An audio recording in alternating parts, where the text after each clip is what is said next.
शरद पवार माढा लढणार. शरद पवारांनी लोकसभा निवडणुकींच्या संदर्भातनं बैठका घेतल्या. पवारांनी जागा वाटपाची चर्चाही केली. एक ना अशा अनेक बातम्या गेल्या काही दिवसांमध्ये तुम्ही ऐकल्या, वाचल्या आणि पाहिल्या सुद्धा असतील. पण या सगळ्या बातम्यांमागचा प्रमुख विषय आहे तो पवारांच्या कमबॅकचा. फक्त 10 ते 12 आमदार आणि 3 खासदारांचं असं विधानसभा आणि लोकसभेतलं बळ शिल्लक राहिलेलं असताना शरद पवार पुन्हा मैदान मारतील का, हा महत्वाचा मुद्दा आहे. आणि पवारांना ती संधी मिळू शकते ती लोकसभा 2024 मुळे. पवारांचा कमबॅक करण्याचा लोकसभेचा प्लॅन काय असेल? शरद पवारांच्या रडारवर कोणते लोकसभा मतदारसंघ असतील? आणि याच मतदारसंघातनं शरद पवार पुन्हा महाराष्ट्राच्या राजकारणाच्या केंद्रबिंदूवरती कसे येऊ शकतील, पाहूयात या व्हिडिओच्या माध्यमातून. नमस्कार, मी आरती आणि तुम्ही पाहताय बोल भिडू. पहिला प्रश्न, शरद पवारांना लोकसभाच का तारू शकेल? तर याचं मुख्य कारण आहे राष्ट्रीय राजकारणातला शरद पवारांचा हस्तक्षेप. शरद पवारांनी कितीही आमदार निवडून आणले तरी पवारांचं राष्ट्रीय राजकारणातलं मूल्य हे खासदारांच्या संख्येवरतीच ठरतं. आजवर 8 ते 9 खासदार निवडून आणून शरद पवारांनी आपलं हे मूल्य अधोरेखित केलंय. गेल्या टर्म मध्ये सुद्धा शरद पवारांचे संपूर्ण भारतातून फक्त 5 खासदारच होते. दुसरीकडे अजित पवारांच्या बंडामुळे शरद पवारांचा फक्त एकच खासदार वजा झालेला आहे. म्हणजे विधानसभेच्या तुलनेमध्ये लोकसभेला ताकद दाखवली तर शरद पवारांना पुन्हा एकदा राष्ट्रीय राजकारणात इंडिया आघाडीच्या व्यासपीठावरती आपलं महत्व अधोरेखित करता येऊ शकतं. दुसरीकडे शरद पवारांचं टार्गेट सुद्धा 8 ते 10 खासदारांचं नसणार आहे. 5 खासदार म्हणजे पूर्वीचा आकडा जरी शरद पवारांनी राखून ठेवला तरी देखील शरद पवार जिंकले आहेत असं समीकरण तयार होऊ शकतं. आणि याचा फटका बसू शकतो तो अर्थातच अजित पवारांना. म्हणजे राजकारणातली प्रत्येक शक्यता शरद पवारांना आजमावून पाहायची असेल तर या क्षणी लोकसभा निवडणुका या त्यांच्या राजकारणातल्या कमबॅकसाठी अत्यंत महत्वाच्या ठरू शकतात. असो, तर लोकसभा निवडणुका जिंकण्यासाठी शरद पवारांनी फिल्डिंग लावायला तर सुरुवात केली आहे. पण कुठल्या अशा जागा आहेत ज्या शरद पवारांच्या रडारवर असणार आहेत? इथे शरद पवार फॅक्टर कसा काम करू शकतो ते आपण पाहणार आहोत. पवारांच्या रडारवर असणारी पहिली लोकसभेची जागा असेल ती कोल्हापूरची. काँग्रेस राष्ट्रवादी युतीमध्ये कोल्हापूरची जागा ही आधीपासून राष्ट्रवादीकडेच राहिलेली आहे. इथनं सध्या शिंदे गटाचे संजय मंडलिक हे विद्यमान खासदार आहेत. ठाकरे गटाकडे संपूर्ण लोकसभेवर पकड निर्माण करू शकेल असा उमेदवार नाहीये. मग अशा वेळी जागा वाटपात ही जागा शरद पवार आपल्या पदरात पाडून घेऊ शकतात. आता मुद्दा येतो तो उमेदवाराचा. तर कोल्हापूरमधून महायुतीतनं भाजपकडे जागा गेली तर भाजपकडून धनंजय महाडिक उमेदवार असू शकतात. ही जागा अजित पवार गटाला गेली तर हसन मुश्रीफ उमेदवार असू शकतात. या दोन्ही उमेदवारांचा पराभव करू शकण्याची क्षमता असणारा शरद पवारांचा उमेदवार म्हणून शाहू छत्रपती महाराज हे मैदानात उतरू शकतात. शाहू छत्रपती महाराज हे मैदानात असतील तर त्यांच्या मागे बंटी पाटील गटाची ताकद उभा राहू शकते. शिवाय शाहू महाराजांनी उभा केलेलं तालमीचं राजकारण सुद्धा या ठिकाणी उपयोगी ठरू शकतं. अशा वेळी मात्र भाजपकडून अथवा अजित पवार गटाकडून शरद पवार ही जागा निश्चितपणे आपल्या पदरात पाडून घेऊ शकतात. शरद पवारांच्या रडारवर असणारी दुसरी जागा आहे ती म्हणजे हातकणंगलेची. हातकणंगले लोकसभेतनं मागचा सामना राजू शेट्टी विरुद्ध शिवसेनेचे धैर्यशील माने असा रंगला होता. धैर्यशील माने हे सध्या शिंदे गटात आहेत. भाजप या ठिकाणाहून प्रकाश आवाडे यांना तिकीट देण्याच्या तयारीत आहे.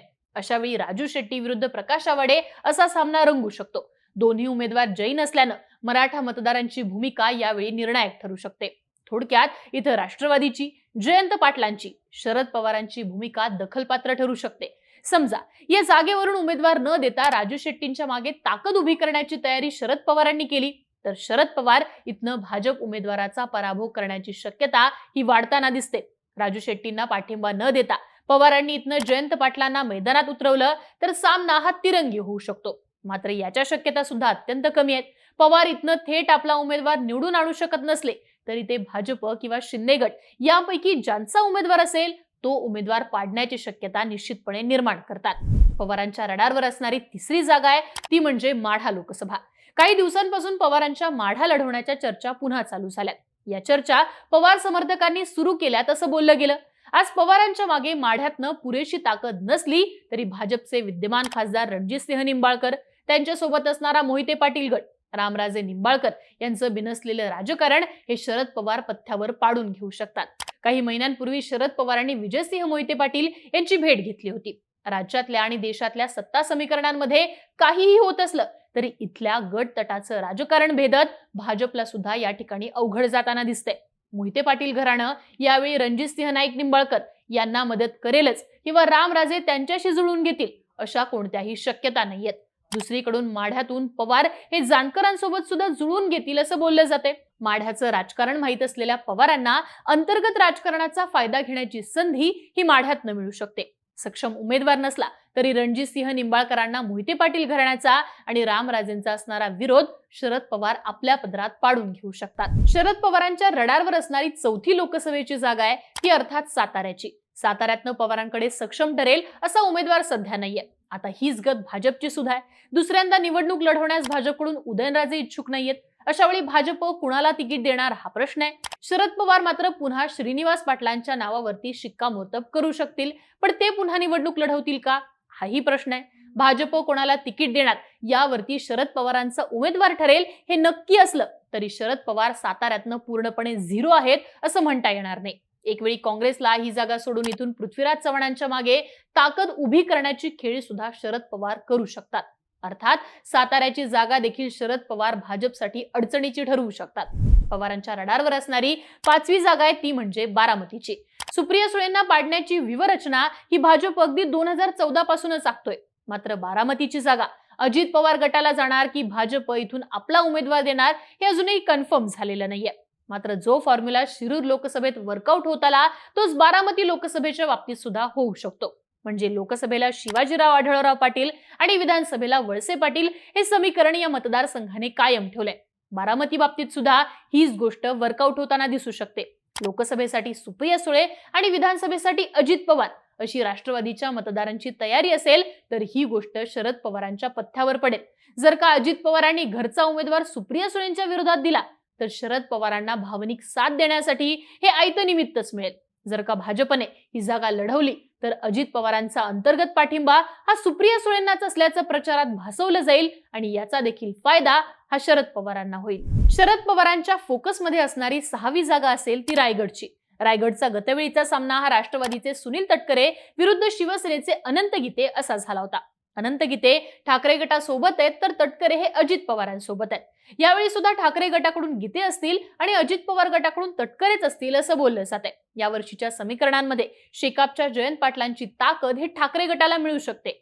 शिवाय शिवसेनेची पारंपरिक मतं सुद्धा गीतेंना मिळू शकतील. गतवेळी निसटता विजय मिळालेले तटकरे यावेळी शेकापच्या भूमिकेमुळे अडचणीत येऊ शकतात. इथे देखील जागा पाडण्याची क्षमता हे शरद पवार ठेवू नयेत असं आपल्याला म्हणता येतं. शरद पवारांना कमबॅक करण्यासाठी त्यांच्या रडारवर असणारी 7वी जागा असेल ती म्हणजे शिरूर लोकसभा. अमोल कोल्हेंची भूमिका काय हा प्रश्न अमोल कोल्हे खासदार झाल्यापासूनच पडत आलेला आहे. अजित पवारांच्या शपथविधीला हजर लावणारे अमोल कोल्हे दुसऱ्याच दिवशी पवारांच्या तंबूत परतले. इथनं शिंदे गटाचे शिवाजीराव आढळराव पाटील विरुद्ध अजित पवार गटाचे अमोल कोल्हे असा सामना होऊ शकतो किंवा अजित पवार गटाचे वळसे पाटील विरुद्ध शरद पवार गटाचे अमोल कोल्हे असाही सामना रंगू शकतो. अर्थात वळसे पाटील आणि शिवाजीराव आढळराव यांच्यात नसलेल्या सलोख्याच्या संबंधांचा फायदा अमोल कोल्हे घेऊ शकतात. मराठा आंदोलनामुळे सत्ताधाऱ्यांविरोधात निर्माण झालेला असंतोष प्लस माळी समाजाचं क्रेडिट घेऊन अमोल कोल्हे इथनं प्लसमध्ये जाऊ शकतात. अमोल कोल्हेच निवडून येतील असं ठामपणे सांगता येत नसलं तरी वळसे पाटील असोत वा शिवाजीराव आढळराव पाटील यांच्यासाठी शिरूर लोकसभा मतदारसंघ हा सोपा नक्कीच ठरणार नाहीये. पवारांच्या दृष्टिक्षेपात असणारी 8वी जागा असेल ती म्हणजे रावेर लोकसभेची. रावेरमधनं सध्या भाजपच्या रक्षा खडसे खासदार आहेत. त्यांना भाजप पुन्हा तिकीट देणार नाही अशा चर्चा चालू आहेत. मध्यंतरीच्या काळामध्ये जयंत पाटलांनी खडसेंनी लोकसभेचं धनुष्य पेलावं अशी गर्जना केली होती. तर खुद्द एकनाथ खडसे देखील लोकसभेची निवडणूक लढवण्यास इच्छुक आहेत. रावेरमधनं खडसेंना उमेदवारी देत पवार गट मराठा आणि लेवा पाटील अशी गणितं साध्य करू शकतं. खडसेंची असणारी पारंपरिक बैठक, भाजपच्या पारंपरिक मतदारांमध्ये असणारा असंतोष आणि सोबतच खडसेंची शेवटची निवडणूक अशा अनेक फॅक्टर्सवरती एकनाथ खडसे रावेरमधून आपला प्रभाव सिद्ध करू शकतील. शरद पवारांच्या रडारवर असणारी 9वी जागा आहे ती सांगली लोकसभेची. सांगली लोकसभा हा तसा काँग्रेसचा आणि त्याहूनही अधिक वसंतदादा घराण्याचा बालेकिल्ला राहिलेला आहे. मात्र 2014 साली पहिल्यांदा सांगलीची जागा भाजपने जिंकली. मागच्या निवडणुकीत काँग्रेसने ही जागा स्वाभिमानी शेतकरी संघटनेला सोडली आणि वसंतदादांचे नातू विशाल पाटील यांनी स्वाभिमानीकडून निवडणूक लढवली. नियोजन शून्य धोरणाचा फटका हा गतवेळी काँग्रेसला भोगावा लागला. या राजकारणामागे सुद्धा शरद पवारच होते असं बोललं गेलं. शरद पवारांना सांगली लोकसभेची जागा आघाडीच्या राजकारणात आपल्याकडे पाहिजे असल्यानं शरद पवारांनी ही जागा स्वाभिमानीला देऊ केल्याचं सांगण्यात येत होतं. जेणेकरून 2024 साली या जागेवरती राष्ट्रवादीला क्लेम करता येईल. सध्या तरी विशाल पाटील यांच्याशिवाय दुसरा सक्षम उमेदवार हा काँग्रेसकडे नाहीये. मात्र शरद पवार खेळी करत ही जागा आर पाटील यांच्या पत्नी सुमन पाटील यांच्यासाठी सुद्धा मागू शकतात. सुमन पाटील यांचा इतर विधानसभा मतदारसंघात आणि आमदारांच्या कामांमध्ये नसणारा हस्तक्षेप हा त्यांना बळ देऊ शकतो. असं झालंच नाही तर विशाल पाटलांच्या मागे आबा घराण्याचं पारंपरिक बळ आणि जयंत पाटलांची सांगड घालत शरद पवार ही जागा सहजपणे काँग्रेसच्या पदरात टाकू शकतात. अर्थात प्रथम दर्शनी दिसणाऱ्या या एकूण 9 जागांपैकी कोल्हापूर, सातारा, बारामती, शिरूर आणि रावेर अशा 5 मतदारसंघांमध्ये शरद पवार आपला राष्ट्रवादी काँग्रेसचा उमेदवार निवडून आणू शकतात. तर सांगली, रायगड, माढा, हातकणंगले या जागांवरचे भाजपचे उमेदवार शरद पवार पाडू शकतात. हे गणित मांडत असताना शरद पवार पुन्हा 5 ते 6 जागा जिंकून घेऊ शकतात. सोबतच माढा, हातकणंगले अशा ठिकाणांहून जानकर, राजू शेट्टी अशी मोठ सुद्धा बांधू शकतात. दुसरीकडे अजित पवार नेमके याच जागांवर आपला प्रभाव टाकू शकले नाहीत तर अजित पवार विरुद्ध शरद पवार या सामन्यात शरद पवार वस्ताद ठरू शकतात. थोडक्यात याच जागा शरद पवारांना पुन्हा राजकारणाच्या केंद्रबिंदूवरती विराजमान करू शकतात. तुम्हाला काय वाटतं?